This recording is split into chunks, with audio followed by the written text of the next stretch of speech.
Welcome to From the VC's Bookshelf, a podcast from TBR, the College System of Tennessee, the state's largest higher education system. In this series, we examine how we might re-envision the work we do and how we work together as we move into a post-pandemic world. Please join our host, Dr. Heidi Lemming, Vice Chancellor for Student Success, as she leads a live discussion with industry experts and leaders throughout our system. I'm excited to have for our podcast today our SOAR finalists for faculty at a community college. This is a very exciting time for us as we brought all of our finalists in for their interviews at the state level. For those listening today who are not familiar with our SOAR Awards, it stands for Statewide Outstanding Achievement Awards and Recognition. And it's a way that we celebrate individuals who've been nominated by their institutions as being the best of the best in the categories of faculty, staff, and students. This year's finalists went through an initial interview process where they were selected as a regional winner, and that then moved them on to our final statewide competition. They did those interviews yesterday as finalists. So I'm really excited to have our three regional faculty finalists with us in this series so we can learn more about just their stories and backgrounds. And I think it's really important for our listeners to hear this because a lot of times they just see names of finalists. They don't know anything about you. But I think, the stories really illustrate the amazing people we have working and learning at our institutions. So with that, we'll start first and just have our finalists give a little bit of an introduction, name and institution, what you teach there, something interesting for our listeners. So Virginia, do you want to start? Sure. And I go by Jenny. Okay. My name is Jenny Massey-Holt. I am a registered nurse with my DNP or Doctor of Nursing practice. I'm also a family nurse practitioner by certification and clinical preparation. And I work at Columbia State Community College. I've been there for 12 years, and I'm currently an associate professor there. I'm also one of the Student Veterans Organization's advisors with my co-advisor, and I've been doing that since 2018. Great. Well, congratulations again on being a finalist. Thanks. Excited to have you here today and sharing a little bit about yourself. All right, next up. Okay, I'm Liz Mayo, and I'm professor of English at Jackson State Community College. I've been there for 13 years. And in addition to teaching English, I'm also the 10-year club advisor for the Jackson State Human Rights Club. I teach Intro to Women's and Gender Studies. I serve as the Faculty Senate President. And I have tried to work on that campus pretty frequently to bring in a lot of different equity and diversity initiatives. Great. Thanks for being here. Hi, I'm Amanda Carr-Wilcoxson at Pellissippi State Community College. I teach history. I'm an associate professor there. I've been there for 8 years, somewhere in there. And I am also a high impact practice ambassador and the study abroad Tensis program director for the Greece program. Yeah, hopefully we'll share a little bit more about some of those things that you're engaged in on top of teaching. I think that's really interesting as we think about how we engage students in and outside the classroom. One of the things that I think the listeners would be really interested in learning about is just why you're interested in enjoying working at a community college. I think normally when people talk about college, they think university, right? And so let's share a little bit about, what is driving you to work at a community college. I'll take volunteers. Who wants to go first? I don't mind saying a little something. Okay. So when I first finished my PhD in English, I thought that I would end up at a very elite 2-3 load research institution. And I started working at Jackson State Community College, and I thought, okay, well, this is good. I'll be here for just a little bit. But 13 years into what has become really the most wonderful job that I still love going to every single day is just the realization that we do really good feet on the ground work for our students there, and that it's the beginning of something really, really special for them. So in an English class, for example, I'm giving them skills that they're going to use for the rest of their education and beyond. And I feel like I'm able to see something come to life right in front of my eyes when I work at a community college. Mm-hmm. That's great. Yeah, I definitely have some similarities with Liz's story. Teaching nursing students, watching them go through a growth and developmental process where they come in knowing absolutely nothing about the field many times, and watching them go through the growth to learn how to, we call it Think Like a Nurse, where they can analyze problems and come up with safe solutions. It's really a joy to watch those light bulb moments. And to get to the final process at pinning. Pinning is where nurses receive their school pin, and it usually occurs the day before graduation. So graduation is not the culmination for most nursing students.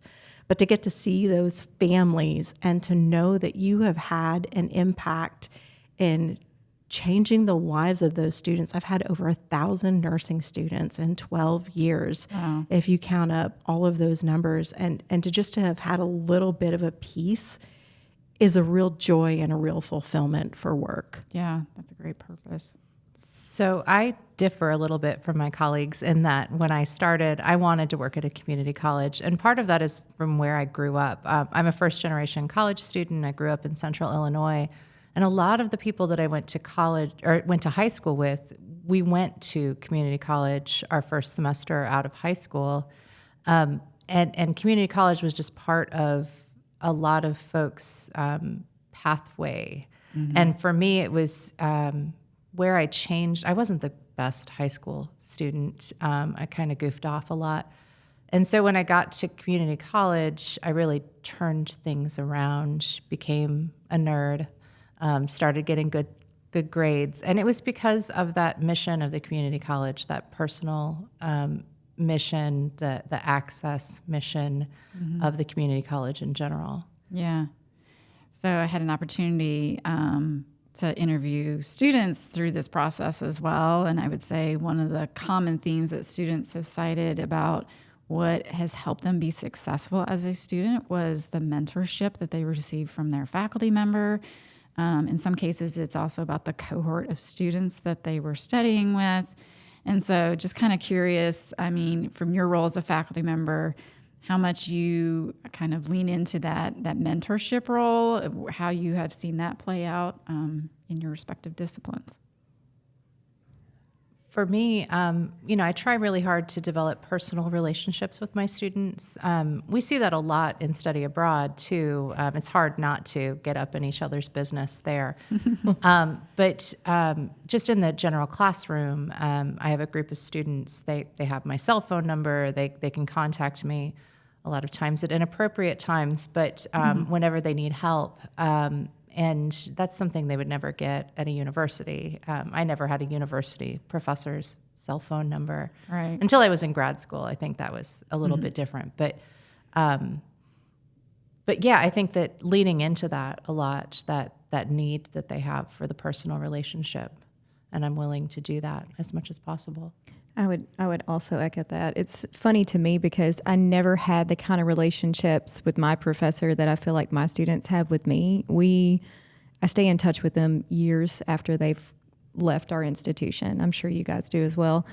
And I'm laughing just because just today I was getting a phone call from a student that I taught several years ago. And he will literally just call and say, "How are you doing, Dr. Mayo?" And I think that's because we care so deeply about them from day one when they come in. And I think, as opposed to a university setting where students will come in and maybe they're taught by adjuncts or TAs the first 2 years before they start to see faculty who have been around for a while.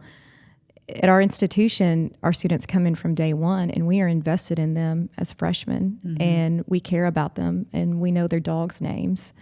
And we know their plans, and we keep up with them. We go to their weddings, and it's a very different kind of mentorship, I believe. It's very special. It's the community in the community college. Absolutely. Yeah, I have a little bit of an advantage that my students are already pre-cohorted for me. My students come to me in their third semester of the nursing program. They already have well-established relationships. So sometimes at the beginning of the semester, I'm the outsider kind of working my way in. I have these really great 5-hour lab sessions with them. So we're not in a hospital where they're scattered into all rooms. That's not my primary teaching point with them. I have them in a lab in a contained environment. And so we do get to know each other a little bit more on a personal level. And I think something that you brought up from the student interviews earlier about how those relationships are so important for the students. I was a Columbia State student. I did my prerequisites to go to a different school of nursing because I was already an LPN. I just had a different path that worked for me. But some of those faculty, when I came back, I think it was 8 or 9 years after I had finished my time at Columbia State. And some of those professors became my colleagues. That was huge to literally come home to Columbia State. And that's another reason that I stay. Mm-hmm. Great. Can I just add to that? You just reminded me one of the other podcast groups that you're talking to, the TCAT faculty, one of the nominees in that category, Keisha Klink, we were on the bus together touring the Capitol, and she said, gosh, you look so familiar to me. And then we realized that she had been my colleague, James Mayo, who's also my husband, his student. And it just made me think about that sort of like life cycle of teaching and how that just goes on and on and on. And I love that. Yeah. So, I mean, one of the things that I really like when I sit down and talk with faculty is just hearing the different stories about not only how they mentor, but how they support students in other ways. And sometimes there's just these fantastic examples of how they've done that. Do any of you have kind of one of those stories that you want to share, just how maybe it was just something out there, or not something that you maybe offer all students, but just some way that you supported a student who maybe was struggling or something? Yeah, the first time I taught abroad with Tensis was in the Germany program a few years ago, and I had a student who came from a very rough background, and I wanted so badly for her to go overseas, and she had never been on a plane, she'd never been out of West Tennessee, but she was really scared about something that would have never crossed my mind. She really didn't have clothes, and so we went shopping for clothes for her study abroad trip, and I helped her pick out stuff. And on that trip, that shopping trip, I gave her this sounds so silly, I shouldn't have to do this, but I gave her the leeway to just pick out and wear whatever she wanted to wear. And I think for her that was a really big deal because she'd always been kind of told how to dress and what her style should be. She'd come from a foster home background, so a lot of her clothing was secondhand. And this was one of her first times to get her own clothing. And then in a few weeks, we were on a plane together and we went overseas. And that was possible because of the Tensis program. It was possible because of Jackson State. It was also possible in part because we had a wonderful professor on our campus who quietly, I won't say that person's name, paid off the rest of her balance for her so she could go. Mm-hmm. I've done that before too, so yeah. That doesn't surprise me. You've done that, Amanda. It makes all the difference in the world. My story is related to study abroad as well. I'm sorry I keep bringing it up, but I had a student, one of my study abroad students from the spring. She called me. She needed some help with an assignment, but she just broke down because a boy had broken her heart. And so she was having this moment where she was dealing with broken heart. And so I assigned her Lizzo and Alanis Morissette. And I said, okay, you need to listen to these two. And she knew Lizzo, of course, but she had no idea who Alanis Morissette was. That hurt my heart. But you know, when dealing with a boy issue, that's where you go. And so that is not something I would normally do with my students, Sure. But she was just so crushed, the poor kid. And everything feels so big when you're 20. Yeah. With nursing students, and I'll use more general rather than a specific story. By the time they're in third semester of nursing, they are exhausted. All of their family network has been tapped, all of their personal network has been tapped, and all of their psychological reserves have been tapped at that point. So we oftentimes face some kind of psychological crisis with our third semester students, and we have an amazing student counselor through our student services.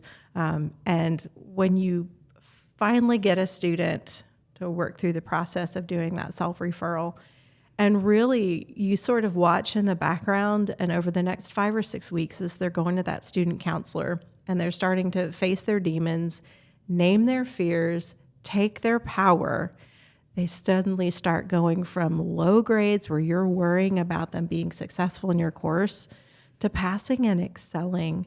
So the ability to get behind a student, I call it, we're going to use Marcia as a suppositional name. And I tell that student, we have to build Team Marcia. I'm part of Team Marcia as your faculty member, but we also need a tutor on Team Marcia, and we need the student success counselor on Team Marcia, and maybe we need another community mentor at the hospital so you can still see that end goal in place.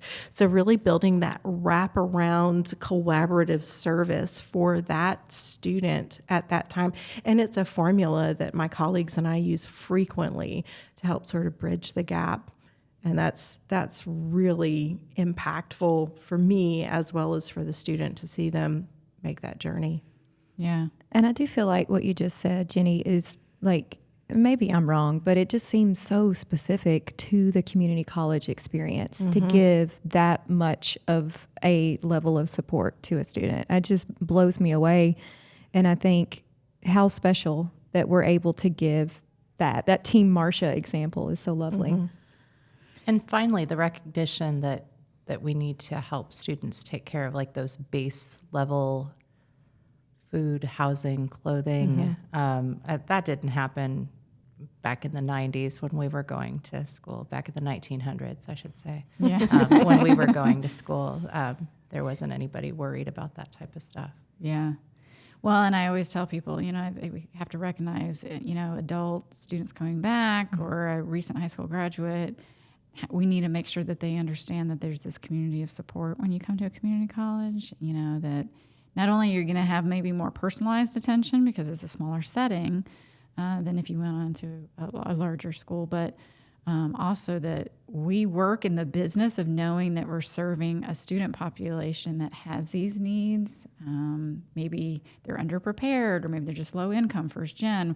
That is our business, and so we study that. We do things to learn how to support and wrap that student up in the things that they need to be successful. So I always like hearing folks speak to those examples because everyone has them, everybody at a campus. And it could be, I had a student even share, a custodian.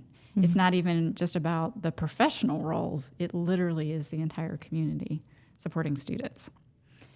One of the things when we're talking also about our roles as community colleges is we do a lot around economic development, workforce. We talk a lot about that and our important roles that we play in making sure students ultimately get a job. I mean, that's why they're coming to us, right? So in your words, when you think about your field and how you would make that connection for somebody out in the community about how they can assist you even as a community member in kind of growing their own workforce in the community, what would you say to them? What would be kind of your pitch, so to speak? Become one of our new clinical partners. So hospitals are easy, right? Hospitals need nurses. They volunteer their floors and their staff to be clinical sites, but we don't think as often about the health department or doctors' offices or infusion centers, other great places to plug students for observational roles where they can kind of try a student for a day before they buy after they graduate and have a license. And it gives students more of an opportunity to see what's out there in their community. I teach women's health and care of the childbearing family.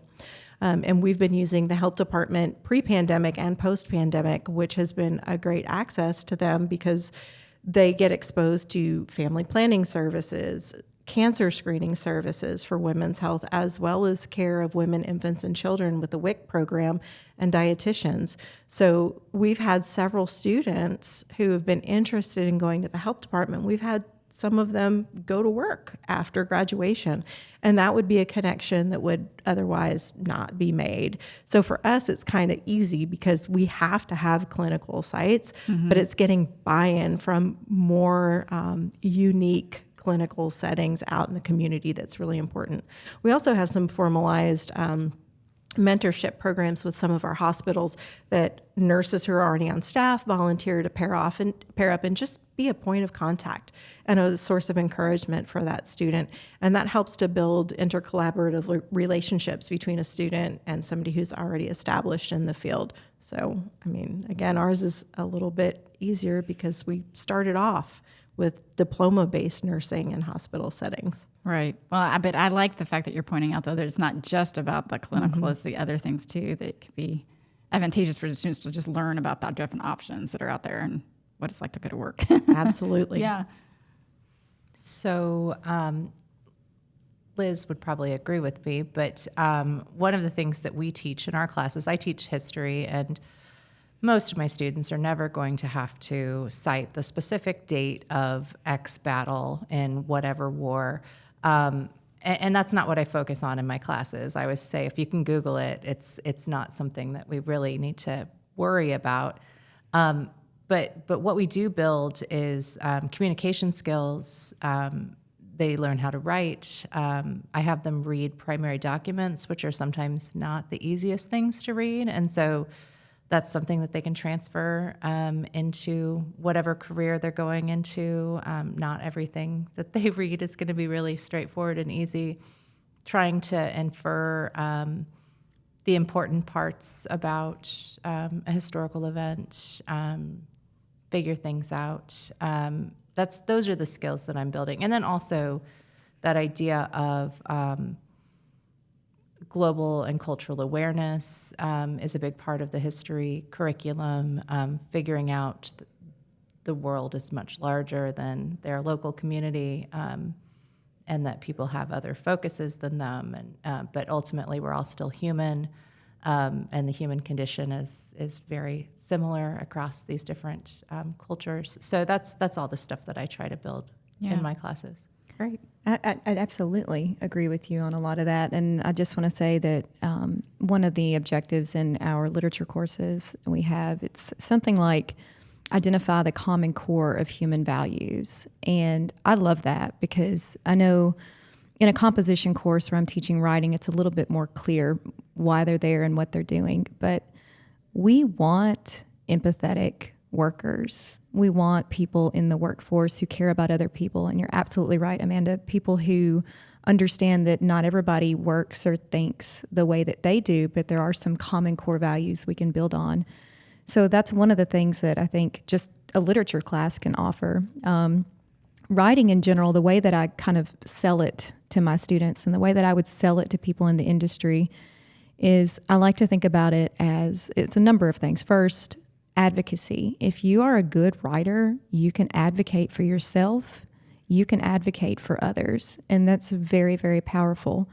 And I want people who are attending to me as a nurse to be a good advocate for me when I can't advocate for myself. And I think that writing and communication gives you that kind of power, and it also gives you that sense of self-esteem too. I think you can carry that skill into most any room and feel very powerful. The other thing, though, is actually our breakfast conversation, which I would like to bring up, which is, Amanda, your students, they have to submit papers in Turabian. And Jenny, your students, they submit their papers in APA. And my students submit their papers in MLA. And in all of those classes, what we're teaching our students, whether they're moving on to a 4-year program or they're moving directly into some sort of workforce industry, is attention to detail. And that ability to kind of move fluidly between different expectations depending upon the discipline or the practice of the thing that's happening. So all of these skills are transferable, regardless of whether it's a history class or it's an English class or beyond. Yeah. And also the fact that it's lifelong learning. So you can come in and out at any point in time. And just because you get a community college degree doesn't mean you won't expand upon that later, even if it's not right away. Right.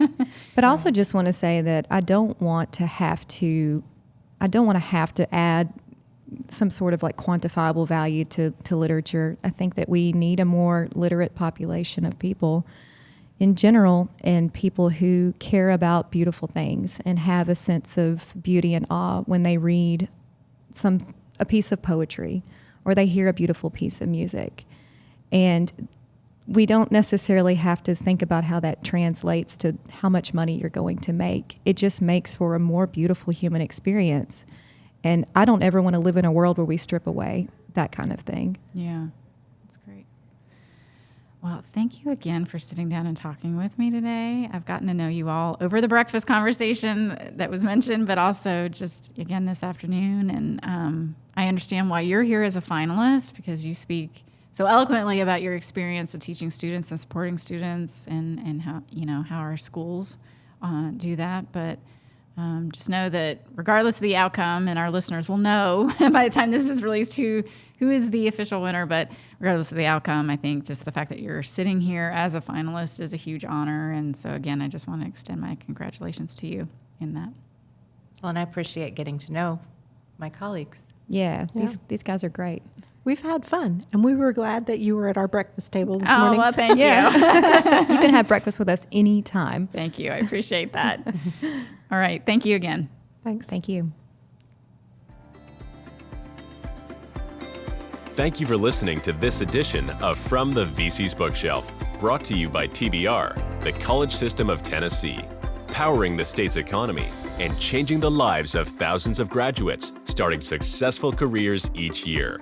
To learn more about upcoming book selections or to register to attend discussions live, visit tbr.edu/bookshelf.